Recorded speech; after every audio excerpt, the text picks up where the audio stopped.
उत्तरकाशी में टनल में फंसे 41 मजदूरों को बचाने के लिए रेस्क्यू ऑपरेशन जारी। वायुसेना भी मदद में जुटी।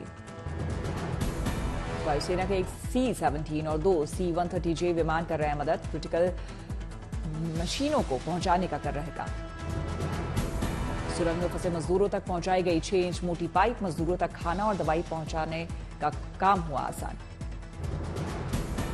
लंबी मशक्कत के बाद मिली कामयाबी। 60 मीटर दूर लंबा पार कर मजदूरों तक पहुंचा पाइप।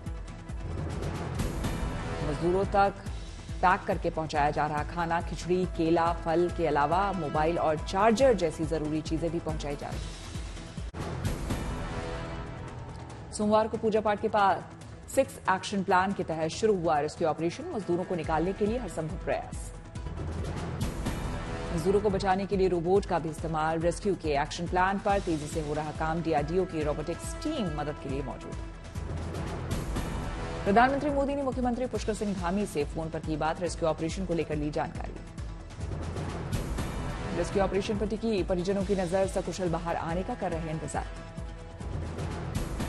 टनल हादसा मामले में उत्तराखंड हाई कोर्ट में हुई सुनवाई। रेस्क्यू ऑपरेशन को लेकर कोर्ट ने 48 घंटे में मांगा जवाब। अगली सुनवाई 22 नवंबर को।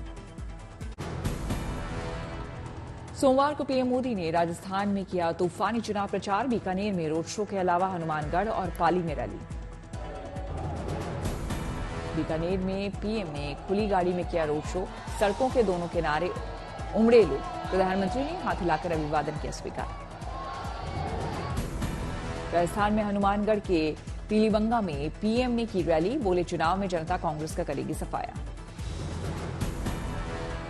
मेरे भाइयों बहनों, ये चुनाव भी लोकतंत्र की दिवाली है। ऐसी सफाई करो, ऐसी सफाई करो, कहीं कांग्रेस एक कोने में भी न बचे। पीलीबंगा में पीएम की हुंकार। कहा, जिसने भी गरीबों को लूटा है उसे छोड़ा नहीं जाएगा। राजस्थान में भी वो दिन दूर नहीं जब गरीबों को लूटने वाले सलाखों के पीछे होंगे। पाली की रैली में भी पीएम मोदी का कांग्रेस पर करारा प्रहार। कहा, सनातन को खत्म करना चाहती है कांग्रेस। पीएम मोदी ने कहा, कांग्रेस सरकार के लिए भ्रष्टाचार से बड़ा कुछ नहीं, परिवारवाद ही सब कुछ। यहाँ की कांग्रेस के लिए परिवारवाद ही सब कुछ है। यहाँ की कांग्रेस सरकार तुष्टीकरण के अलावा कुछ नहीं सोचती। प्रधानमंत्री बोले, राजस्थान में बन रही बीजेपी की सरकार पाली के लोगों पर भरोसा जताते हुए कहा, पाली कभी पाला नहीं बदलता। नीतीश पर पीएम का निशाना। कहा, घमंडिया गठबंधन के नेताओं ने हमारी माताओं के प्रति घोर अपमानजनक टिप्पणी की, लेकिन कांग्रेस नेताओं ने कोई विरोध नहीं किया। ऐसी अभद्र भाषा बोली, ऐसी अभद्र भाषा बोली, कोई सामान्य नागरिक भी बातचीत में भी ऐसा नहीं बोल सकता। वो विधानसभा के फ्लोर पर बोल रहे थे। प्रधानमंत्री मोदी 21 नवंबर को जयपुर में करेंगे रोड शो। प्रधानमंत्री का शहर में जगह जगह पारंपरिक अंदाज में स्वागत किया जाएगा। रोड शो से पहले पीएम मोदी मोती डूंगरी गणेश मंदिर जाकर दर्शन करेंगे। कोटा में भी पीएम मोदी की रैली। चुनाव आयोग का चौंकाने वाला दावा। 5 राज्यों में 1760 करोड़ रुपए से ज्यादा का सामान, कैश और शराब जब्त। 2018 की तुलना में चुनावी राज्यों में 7 गुना ज्यादा बरामद किए। हलाल सर्टिफाइड प्रोडक्ट मामले में एफआईआर में नामजद 8 कंपनियों के खिलाफ केस दर्ज। यूपी में बैन के बाद लखनऊ से कानपुर तक रेड। तेलंगाना के जनगांव रैली में केसीआर कांग्रेस और एआईएमआईएम पर अमित शाह का बड़ा प्रहार। तीनों पार्टियों पर लगाया परिवारवाद का आरोप। 2G, 3G, 4G पार्टी भी बताया। तेलंगाना के जगतियाल चुनावी जनसभा में बोले शाह, बीआरएस का चुनाव चिन्ह कार है, लेकिन केसीआर, केटीआर, कविता के पास कार की स्टीयरिंग नहीं है, ओवैसी के पास है।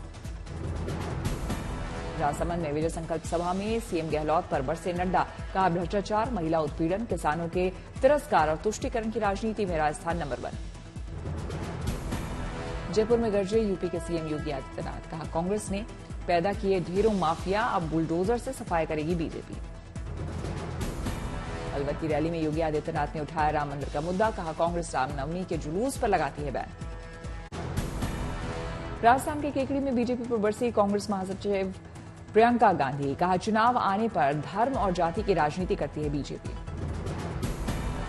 केकड़ी की चुनावी रैली में योगी के राजस्थान दौरे पर बोले सचिन पायलट, योगी से पूछिए यहां पर 1100 रुपए में कहां बिक रहा है सिलेंडर। राजस्थान के अनूपगढ़ में मल्लिकार्जुन खड़गे का बीजेपी सरकार पर निशाना, कहा मोदी जी ने कुछ भी नहीं किया, वो सिर्फ झूठ बोलते हैं। शाह के पास दाग धोने वाली वॉशिंग मशीन। मुस्लिमों का 4% आरक्षण खत्म करने वाले बयान पर ओवैसी का बीजेपी पर पलटवार, कहा आंध्र और तेलंगाना के मुसलमानों को धर्म के आधार पर नहीं मिल रहा आरक्षण। सीएम केसीआर की तेलंगाना में ताबड़तोड़ रैली, करीमनगर और जनगांव में चुनावी सभा को किया संबोधित। एनसीपी पर दावेदारी को लेकर चुनाव आयोग में 24 नवंबर को अगली सुनवाई। अजीत पवार और शरद पवार गुट में है लड़ाई। आप सांसद राघव चड्ढा ने चुनाव आयोग से की मुलाकात, बीजेपी के खिलाफ सख्त कार्रवाई की मांग की, कहा हमें न्याय की उम्मीद, केजरीवाल की छवि खराब करने की कोशिश।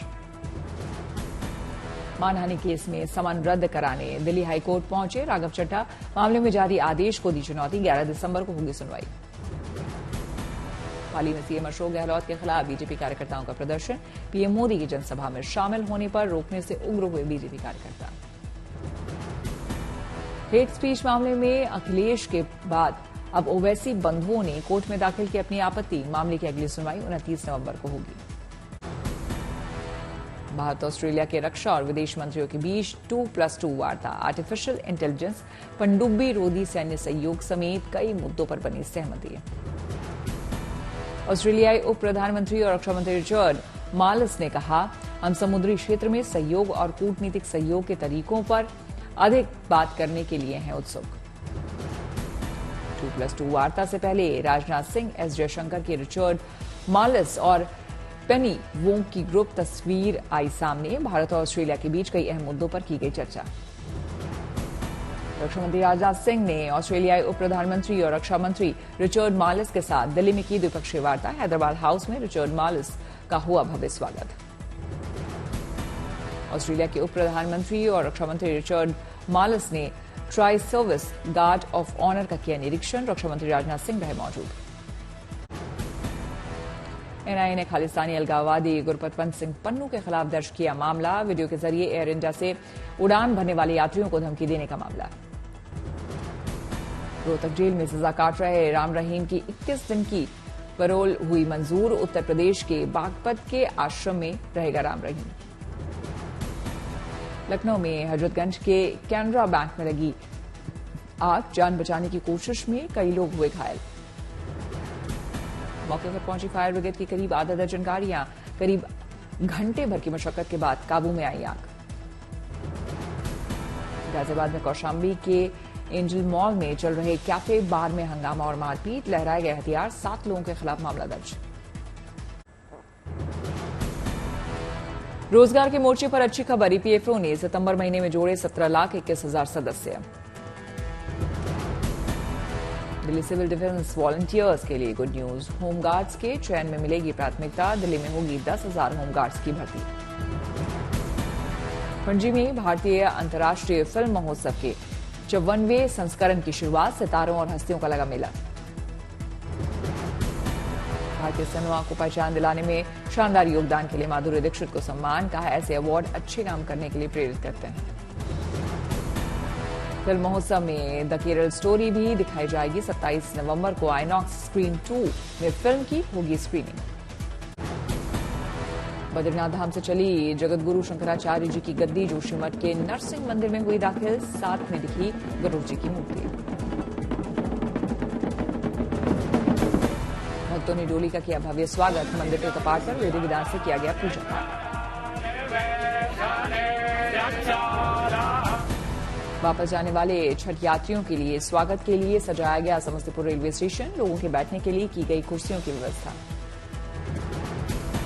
रायबरेली में पारिवारिक कार्यक्रम में शामिल हुए पूर्व राष्ट्रपति रामनाथ कोविंद, किया गया भव्य स्वागत। पौड़ी में मेले में घूमने के दौरान बुजुर्ग को पड़ा दिल का दौरा, पुलिसकर्मी की समझदारी के चलते बची जान। अयोध्या में रामानंदीय पूजा पद्धति से रामलला की प्राण प्रतिष्ठा होगी, हनुमान चालीसा की तरह होगी पूजा की किताब, पुजारियों के लिए भी होंगे विशेष नियम। आगरमालवा में है मध्य प्रदेश का दूसरा सबसे बड़ा तालाब। अग्रिया भील नाम के बड़े व्यापारी ने करवाया था निर्माण। तालाब के अंदर है महल। लखनऊ में चल रहे भागीदारी उत्सव में शामिल हुए आदिवासी समुदाय के लोग। आदिवासी लोगों ने बजाए अपने पारंपरिक वाद्य यंत्र। अरुणाचल में चीन की सीमा से लगे इलाकों में केंद्रीय मंत्री किरण रिजिजू ने कई विकास परियोजनाओं का किया उद्घाटन। नया जिला बनाने का किया ऐलान। चंद्रपुर में दुर्गम ग्रामीण इलाके के लिए मोबाइल हॉस्पिटल की हुई शुरुआत। राष्ट्रीय पिछड़ा आयोग के अध्यक्ष हंसराज अहीर ने किया उद्घाटन।